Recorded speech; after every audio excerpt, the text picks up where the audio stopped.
Bienvenue dans le débrief de ce Grand Prix de Grande-Bretagne, la 9e manche du championnat du monde MotoGP 2023. Une course exceptionnelle, on va en parler tout de suite. N'oubliez pas de liker, partager, commenter et surtout vous abonner à la chaîne, c'est très important. On est parti.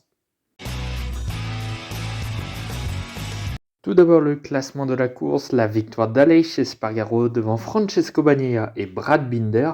Miguel Oliveira termine 4e devant Maverick Viñales. Jorge Martin est 6e devant Luca Marini et Jack Miller.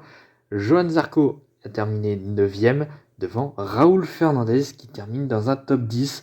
C'est la première fois de sa carrière. Enfin. Quel magnifique week-end pour Aprilia qui place ses 4 motos dans le top 10 et 3 des 4 motos ont terminé dans le top 5. Magnifique, deuxième victoire d'Aprilia en MotoGP, mais aussi la deuxième victoire d'Aleix Espargaro après l'Argentine l'année dernière. Un excellent week-end du pilote espagnol qui a raté un petit peu sa séance de qualification. Il avait fait le dernier chrono de la Q2. Il partait donc 12e des deux courses.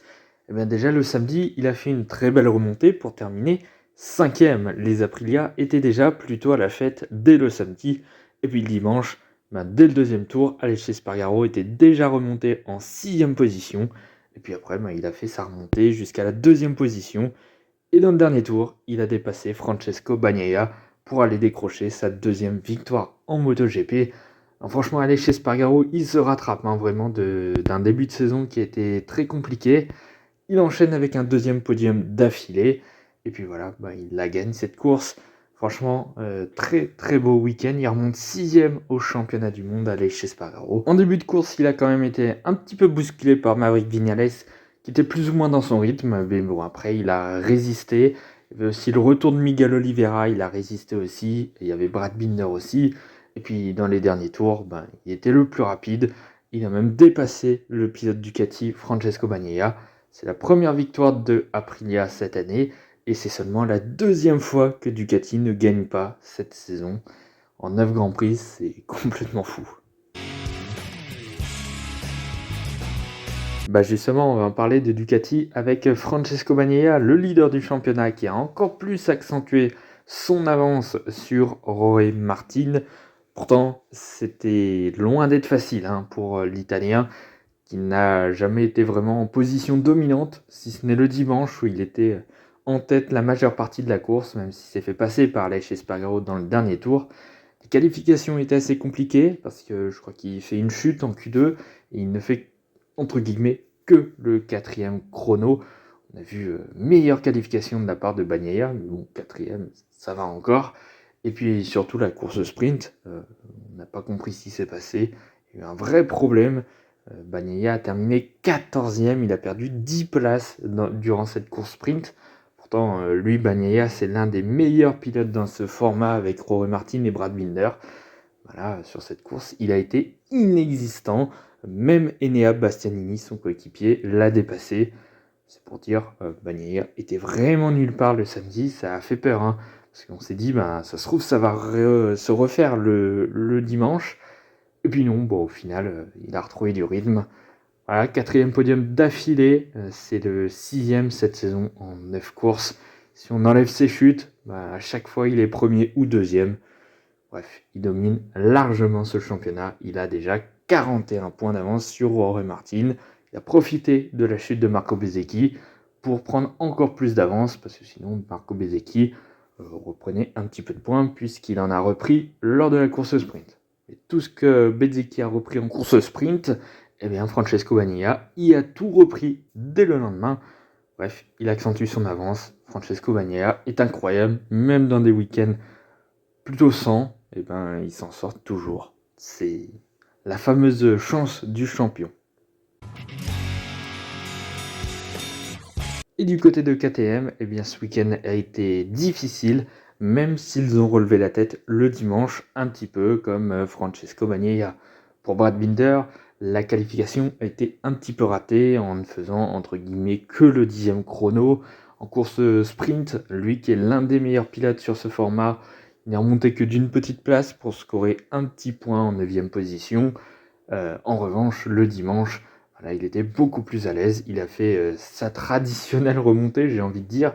Brad Binder, c'est un pilote qui part souvent un petit peu loin, qui est pas souvent sur les premières ou deuxièmes lignes au départ. Puis au final, il va taper un podium face aux pilotes Aprilia, notamment Viñales et Oliveira. Il s'est battu dans les derniers tours face aux deux Aprilia qui étaient très en forme. Voilà, deuxième podium cette saison pour Brad Binder. Les KTM, elles ont beau marcher, elles n'ont pas beaucoup de podiums. C'est assez incroyable, parce que KTM, c'est, je pense, la deuxième force, même si là, c'était plutôt la troisième. C'est assez ironique de voir 3 podiums seulement pour KTM, qui pourtant s'en sort vraiment très bien, notamment avec Brad Binder. Ils ont des pilotes solides, Binder est très solide. Même Miller, il s'en sort plutôt pas mal. 3 podiums, c'est... franchement, il mériterait quand même plus. Il mériterait même la petite victoire bonus. Mais bon, attention, je me méfierai d'eux. Pour le prochain week-end en Autriche, KTM a déjà gagné 2 fois à domicile avec Miguel Oliveira en 2020 et Brad Binder en 2021, dans des conditions assez particulières. Mais bon, attention à KTM, le week-end prochain en Autriche, ça pourrait concurrencer les Ducati et les Aprilia. Parlons de l'excellent week-end aussi de Miguel Oliveira qui a fait 2 très belles remontées en sprint et en course principale. Après une qualification un peu ratée, voire même complètement ratée, où il ne s'est qualifié que 16e, en course sprint il est remonté jusqu'à la 10e position aux portes des points, donc ça s'est passé plutôt correctement pour le pilote portugais. Mais en course principale, là il a fait une course sensationnelle, il est remonté de la 16e à la 4e place. Même au moment, il était sur le podium. Ouais, à partir d'un moment où il a plu pendant la course quelques gouttes, c'est à partir de ce moment-là que Miguel Oliveira, il a vraiment tracé sur Espargaro, Bagnaia et je sais plus qui, Viñales je crois, ou Binder. En tout cas, il était derrière ce petit groupe de leaders et il en a profité pour revenir, pour refaire le gap. Et du coup, il s'est battu pour le podium. Il était même 3e à un moment donné. Mais à la fin de course, quand la piste s'est réasséchée, il a perdu un petit peu pied, notamment face à Brad Binder. Et il a perdu le podium. C'est bien dommage. Il tourne autour depuis le début de la saison. Au Portugal, il n'était pas passé loin. Malheureusement, il se fait faucher par Marc Marquez. En Amérique, il est très bien aussi. Il finit 5e. Et puis là encore, il n'était pas loin du tout, 4e. Meilleur résultat de la saison. Je rappelle, c'est sa première saison avec Aprilia. Il a été blessé 2 fois dans l'année. Il a été très malchanceux cette année. Et pourtant, il fait une très belle saison, je trouve. Voilà, c'est le 3e homme Aprilia, finalement. C'est le grand leader de cette équipe RNF. Il fait vraiment un boulot exceptionnel. On le sait, les qualifications pour Miguel Oliveira, ça n'a jamais été son point fort. Donc, les remontées, c'est ce qu'il sait faire. Il l'a prouvé encore ce week-end. Excellent week-end de sa part, très bon. On peut aussi parler du 3e pilote Aprilia de cette course, Maverick Viñales, qui retrouve un petit peu des couleurs. La pause estivale a vraiment fait du bien. Il enregistre son meilleur résultat en course principale depuis le Grand Prix des Amériques. C'était la 3e course de la saison. Donc, il avait passé une mauvaise passe où il n'avait marqué que 4 points en course principale sur les 5 dernières courses. Retour aux sources pour Maverick Viñales qui a fait une très très belle course. Et puis même la course sprint était très bonne et il a fini sur le podium tout simplement. Franchement, Maverick Viñales, il avait le rythme ce week-end, il avait le rythme pour se battre même pour la victoire. À un moment donné, il se battait avec Francesco Bagnaia. Malheureusement, il n'a pas pu tenir. Il s'est fait passer ensuite par Aleix Espargaro. Et puis ensuite, il s'est même fait dépasser par Brad Binder et Miguel Oliveira. Dommage, cette fin de course où il n'était plus forcément dans le rythme. Il n'était pas loin de pouvoir gagner. J'ai vraiment cru qu'à un moment donné, c'était Maverick Viñales qui allait chercher la première victoire d'Aprilia. Au final, c'est Aprilia qui gagne, mais c'est pas avec Maverick Viñales. Toujours pas de podium depuis le Portugal. Mais voilà, il y a un retour en force. Alors voilà, il n'a marqué que 4 points en course principale, mais on savait très bien que Viñales était performant. C'est juste qu'il chutait beaucoup trop. Il n'arrivait pas à terminer les courses, mais sinon il était plutôt performant. Là, il a réussi à terminer la course. Il marque des gros points. Donc un très bon week-end de la part de Maverick Viñales, qui le remet un petit peu en confiance. dans le clan français, on va parler de Johann Zarco qui ne termine que 9e entre guillemets. Bon, j'étais un petit peu déçu de sa qualification, la Q2 il se rate un petit peu, il met beaucoup de temps, alors déjà il part en retard donc il peut pas se mettre totalement dans le rythme sur une piste humide, donc bon, il a déjà un retard là-dessus, et puis bon, après il est gêné aussi par les drapeaux jaunes. Bon, il fait 9e de la qualification, un petit peu déçu, je pensais qu'il allait faire un peu mieux, c'est des conditions qu'il aime bien, Johann Zarco. En course sprint, il fait sa classique, un départ raté, puis il remonte, et puis il termine au pied du podium, 4e de la course sprint. Franchement, c'était une très belle course de sa part, c'est son meilleur résultat en course sprint avec la course sprint en Italie. Donc ça c'était très très bien. Puis malheureusement, en course principale, il a été victime de la nouvelle réglementation au niveau des pneus. Il y a une nouvelle réglementation qui est arrivée au niveau de la pression des pneus. Donc une pression trop haute ou trop basse qui ne respecte pas les réglementations du manufacturier, en l'occurrence Michelin, et a entraîné un avertissement tout d'abord et puis ensuite des pénalités de temps. Bon, apparemment, c'était pour ça que Johann Zarco s'est retrouvé vraiment en difficulté parce qu'il a dû baisser son rythme parce que le pneu était trop. Il surchauffait, hein, tout simplement. Du coup, il a dû ralentir vraiment. Apparemment, c'est pour ça que Johann Zarco a perdu beaucoup de rythme parce qu'en début de course, il s'en sortait plutôt bien. Il avait même réussi son départ. Il s'en sortait, je crois qu'il était toujours 9e à la fin du premier tour. Et puis ensuite, il est remonté jusqu'à la P5. Puis ensuite, il est totalement descendu. Malheureusement pour lui. C'est une course dans les points, malgré tout. Après un Grand Prix des Pays-Bas très compliqué, il s'est un petit peu relancé. Mais bon, il finit encore assez loin derrière Jorge Martin, qui lui a été gêné au premier tour, qui a dû ressortir, je crois, du premier tour en 20e place, un truc comme ça, qui pourtant lui a repassé devant. Donc, bon, l'écart entre Martin et Zarco est très très grand. Malgré tout, un week-end, je pense qu'il aurait pu faire mieux. Bon, c'est dommage. Il y a un petit peu de frustration, surtout sur une piste qu'il aime bien. L'année dernière, il était leader de la course avant de tomber. Bon, allez, on va dire que c'est un week-end réussi, mais on en attend encore un petit peu plus de Johann Zarco. J'espère qu'il en fera un petit peu plus au Grand Prix d'Autriche. On va parler aussi de Fabio Quartararo. Bon, alors là, c'est un petit peu compliqué. La qualification était catastrophique, hein. C'est la pire qualification de sa carrière, hein. Il n'y a rien à dire. 22e, il a terminé à 6 secondes de son coéquipier Franco Morbidelli à la régulière. Alors même si en milieu de séance, il y a eu un problème avec sa moto, mais quand même, à 6 secondes, quoi. 6 secondes d'un Morbidelli. Normalement, il doit être largement battable, le Morbidelli. Et non, il s'est fait complètement, presque humilié par Morbidelli durant cette séance de qualification, cette Q1. Et puis, la course sprint, il n'y avait aucun espoir. Il termine 21e. Il a juste dépassé Iker Lecuona, qui terminait à des années-lumière du peloton. Impossible de dépasser. Ça a été une catastrophe. Et à partir de là, on s'est dit que la course allait être pareille, que ça allait être très compliqué. En plus, Yamaha a décidé de faire une course de test grandeur nature en mettant des nouveaux ailerons avant sur cette Yamaha. Ils avaient déjà testé ça en essai libre, ça avait été peu concluant. Donc quand j'ai vu que Yamaha avait mis ses ailerons sur la moto de Fabio Quartararo, je me suis dit, bon, si c'est peu concluant, il y a peu de chances qu'il remonte. Et finalement, il m'a fait mentir. Et tant mieux. Il a fait une course magnifique. C'était peut-être l'une de ses meilleures courses cette saison, peut-être avec le Grand Prix des Amériques.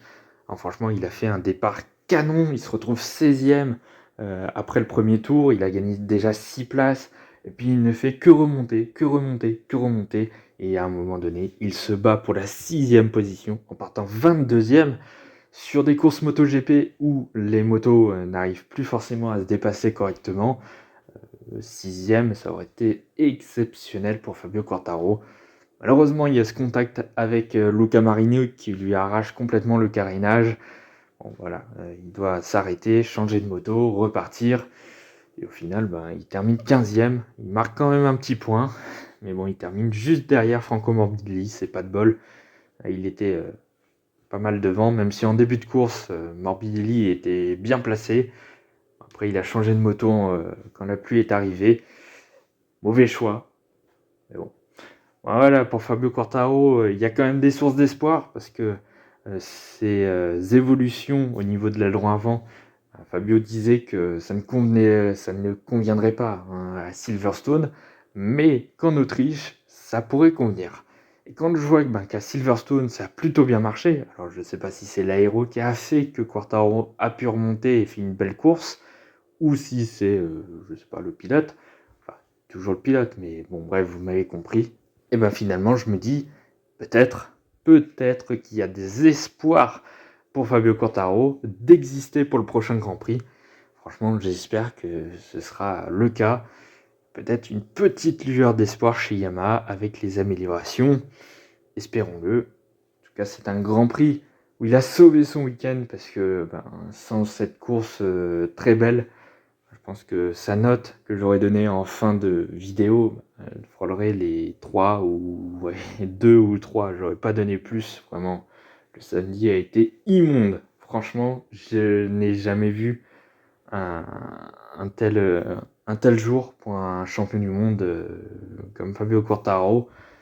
Il était vraiment à des années-lumière. Je reconnaissais pas du tout Fabio Quartararo. J'avais l'impression de voir je sais pas, Iker Lecuona, Luca Savadori, des pilotes comme ça, Stéphane Bradl, des pilotes de test qui viennent une fois de temps en temps et qui se font complètement larguer par le peloton. J'avais l'impression de voir ce type de pilote. Ça m'a vraiment effrayé. Heureusement, il s'est ressaisi pour la course. Ça sauve un petit peu sa note. Bon, il y a des espoirs. Maintenant, on verra dans 2 semaines si en Autriche, ça fonctionnera pour Fabio. Et je l'espère. Et puis on termine par Honda qui s'est pris une énorme gifle, alors qui commençait un peu mieux qu'Yamaha et qui a complètement fini derrière Yamaha. Il n'y a pas photo, la Honda, c'est nul. Ils ressortent de ce week-end britannique avec 0 points. C'est bien simple, il n'y a aucune Honda qui a terminé dans les points. Le meilleur pilote, c'est encore Takaki Nakagami qui finit 16e devant Iker Lecuona 17e. Les pilotes Honda Repsol qui se sont encore vautrés. Johan Mir qui tombe encore une 4e fois en 5 Grands Prix. C'est pas possible. Et puis Marc Marquez, qui a toujours pas fini la moindre course cette année. 4 départs, 4 abandons aux courses principales. Voilà, 8 abandons en 9 départs pour les pilotes Honda Repsol. Je crois que pire que ça, c'est compliqué. Ouais, les dernières fois qu'ils ont marqué des points, les pilotes Honda Repsol, c'était au Portugal, en course principale. J'entends bien, il y a les courses sprint aussi, où Marc Marquez a scoré quelques petits points. Mais en course principale, ça fait depuis fin mars qu'ils n'ont plus marqué de points. C'est un carnage. Et pire encore, le dernier Grand Prix où un pilote Honda Repsol a terminé une course, c'était au Grand Prix d'Espagne, c'était Iker Lecuona. Il avait fini 16e. Ça fait 5 Grands Prix de suite où il y a des doubles abandons. Il y a même une course où aucun des 2 pilotes n'est parti. Non mais chez Honda, c'est un carnage total. Ça fait, je sais plus, 4 ou 5 Grands Prix que c'est Nakagami qui fait du coup les meilleurs résultats de Honda. Mais ouais, c'est une catastrophe. Il n'y a rien qui va chez Honda. Ils sont en train de couler totalement. En plus, ils ont perdu Alex Rins pour l'année prochaine. Ouais, il est déjà pas là parce qu'il est blessé, mais ils ont perdu Rins pour l'année prochaine. Ça fait déjà un bon pilote en moins. Là, il pourrait récupérer Joan Zarco, ça les sauverait un petit peu, mais ouais, je vois pas d'espoir chez Honda. Je crois qu'on va couler comme ça. Marc Marquez, il a arrêté tout simplement de surperformer parce que sinon il a compris qu'il allait vite se blesser. Mais bon, même quand il n'est pas performant, il arrive à se prendre une moto avec Enea Bastianini, c'est terrible. Je ne sais pas si c'est la moto ou c'est les pilotes, mais c'est une catastrophe et je pense qu'il y a quand même la moto qui a une part de responsabilité là-dedans. Bref, rien ne va plus chez Honda, 0 pointé ce week-end, catastrophe. Voilà, maintenant je vous affiche les notes que j'ai données aux pilotes et aux constructeurs. Forcément, Honda, c'est très faible. Alors, pour la note de Fabio Quartararo, j'ai beaucoup hésité parce qu'il y a un samedi catastrophique avec un dimanche très bon, mais avec un accrochage à la fin et un résultat qu'il ne méritait pas, hein. Il méritait plus haut. Je ne sais pas vraiment quelle note mettre à Fabio, j'ai mis celle-là, mais voilà. Dites-moi si j'ai bien noté ou si j'ai surnoté ou j'ai sous-noté. Je pense que j'ai plus sous-noté qu'autre chose. Bon, voilà, je vous le dis comme ça, ne m'en voulez pas. Allez, on passe au championnat du côté des pilotes. Eh ben, Francesco Bagnaia a maintenant 41 points d'avance sur Jorge Martin. Marco Bezzecchi qui perd gros avec sa chute. Il était deuxième pourtant, bon, c'est dommage. Brad Binder quatrième. Johan Zarco reste à la 5e place. Aleix Espargaro remonte au 6e rang devant Luca Marini, Jack Miller, Alex Marquez qui a gagné la course au sprint. Très belle course au sprint qui a malheureusement abandonné en course principale. Et Vignales remonte dans le top 10. Fabio Quartararo y sort, il est 11e du championnat. Du côté des constructeurs, Ducati est largement au-dessus. Ceci dit, c'est la première course qu'ils ne gagnent pas depuis les Amériques, donc ça fait un petit moment. 4e et toujours 2e, ils ont plus que 16 points d'avance sur Aprilia, ils ont perdu un petit paquet de points. Honda reste 4e grâce à un week-end raté aussi du côté de Yamaha, avec pas beaucoup de chance en course principale. Yamaha reste dernière, mais à 5 points seulement de Honda. Je pense que Yamaha ira chercher la 4e place, je pense. Du côté des équipes, la régularité des deux pilotes pendant la course sprint et la course principale place l'équipe Ducati Pramac en tête, 21 points devant le team Mouniver 46. Et l'équipe d'usine Ducati n'est entre guillemets que 3e. Disons qu'elle peut compter que sur un pilote, malheureusement. Un petit peu loin à 53 points si mes calculs sont exacts. Voilà pour le top 3. Et vous voyez le reste du classement. Honda n'a pas marqué le moindre point en course principale depuis le Portugal, je l'ai dit tout à l'heure. Voilà, c'est la fin de ce débrief du Grand Prix de Grande-Bretagne. Nous, on se retrouve dans quelques jours pour le bilan de la première partie de saison de Formule 1. J'ai tout fait en une vidéo. Et après, la semaine prochaine, on va parler des transferts MotoGP et Formule 1. Ça va être une belle semaine transfert. Voilà, n'oubliez pas de liker, partager, commenter et surtout vous abonner à la chaîne, c'est très important. À bientôt.